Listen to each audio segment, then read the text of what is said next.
So, hi guys! Welcome back sa ating YouTube channel. Ayan, tapos na naman yung duty natin. Friday ngayon sa lugar namin. So, ngayon is i-extra tayo sa pag-drive. So, mag-online tayo ng Uber at saka ng Lyft. So, yun nga, medyo mahigit isang buwan na rin tayong nagda-drive bilang isang rideshare driver, you know. Tapos, yun nga, i-breakdown natin yung mga kinita natin. Kahit pa paano, malaking tulong din sa amin yun.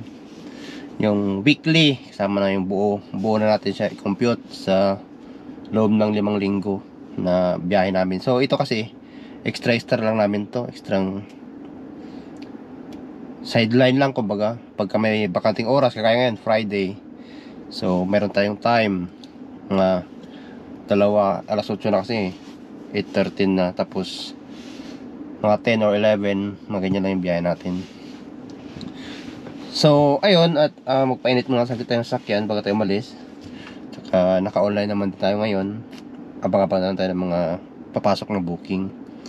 So sa first week natin, hindi ko matandaan kung na-vlog ko na ba to siya, pero nung July 8 to 15, so kumita ako sa Uber ng 213.97 sa Uber lang yan. Tapos sa Lyft naman is 73.1. So ang total nung unang linggo namin is 286.98. Yan. So 'di ba? Maliit daw yan, magang sabi nila, kasi nga 298 lang, ay 86 pala, 286.98 yung isang linggo natin, yung 8 tsaka 8 to 15. Pero para sa akin malaki na yun, kasi nga 'di ba, part-time lang yung, kumbaga sideline lang yung banat namin diyan. So yan yung kita namin sa isang linggo namin. So pangalawang linggo, so kumita ako sa Uber ng $140.63. And then doon naman sa Lyft is meron tayong 135.64. So, 'di ba? Halos magkaparehas lang sila nung kinita ko sa Uber tsaka sa Lyft ng linggo na 'yon. So, maganda, halos pantay lang yung balance lang yung kitaan. Pero syempre, kung minsan naman matumal, tapos minsan late na nagkakaroon ng maraming booking, lalo pagka yung Friday. Yan, kaya ngayon Friday, late na siya, nagkakaroon ng maraming booking.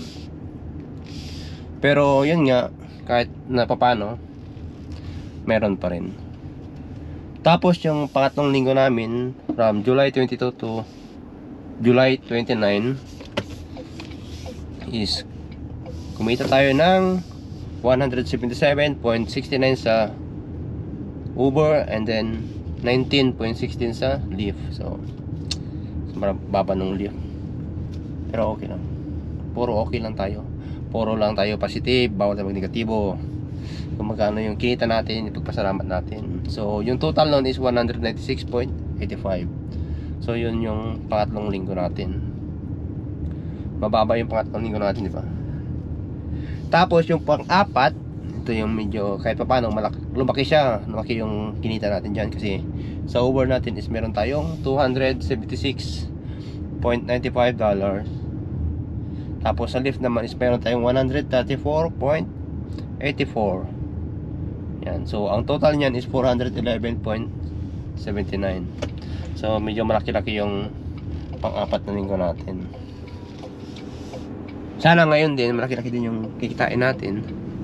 Ngayon magde-decide muna tayo kung saan tayo pupunta. Ito muna tayo sa mga mabahay, kasi mabahay, ibig sabihin malaki yung posibilidad nga maraming lalabas ngayon, kakain sa labas kasi Friday, di ba? So yun yung kita natin nung 4th week natin, 411.79. Tapos yung pang-5 linggo naman natin is 317.79 sa Uber, and then sa Lyft is 131.62. So ang total niyan is 449.41. Yan yung pinakamalaki namin kinita sa pagbabiyahe namin per week, di ba?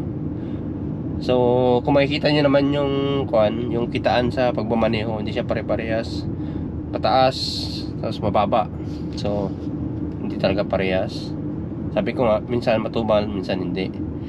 Ang nahirap lang kasi minsan, lalo pag kayong late na, like mga 11 or 12 midnight, pagka nakakuha ka ng booking na masyadong malayo, pag masyadong malayo, yung sobrang mabahay na, medyo mahirap na rin ako kumuha ng pasahero pabalik ng downtown ng cities. Pero minsan nakakuha pa rin, pero matumal na. So kailangan ko ulit pumunta sa mga sa mga pataong lugar. So ang ginagawa kong diskarte ko is talagang tinitingnan ko kung saan yung yung may mga nagbubook, kasi makikita mo rin naman sa mapa na sinasabi ganito ganyan. Meron din sa mapa, ma-check mo. So ayun, ang total na kinita natin sa loob ng 5 linggo is total of 1,621.3, diba? Not bad. At least kahit paano maganda yung kinita natin, diba? So yun nga, yung kagaya nung nakaraan na vlog natin, kung i-compare ko yung sa Uber Eats, sa delivery food na ginagawa natin, is malayo yung agwat nila pagdating sa kitaan yung ganitong trabaho. Pero marami nga lang siyang marami ka lang din i-consider pagka ganito. So ayun guys, at pag-usapan na lang ulit natin sa susunod yung mga kinikita natin dito. Ito hindi to siya sinasabi na para sabihin na malaking kinikita. At least ito kasi para magkaroon lang ng idea o kahit paano, di ba? Para sa mga gusto magtrabaho ng ganito, sideline lang, pagka may pakanting oras, at least may idea na kayo kung magkano yung mga possible na kikitain nyo pagka yung hindi kayo masyadong bubiyahe, yung sakto-sakto lang pag may oras lang. Yan. So ayun, hanggang doon lang muna tayo ngayon at babiyahe muna tayo. See ya next day. Bye.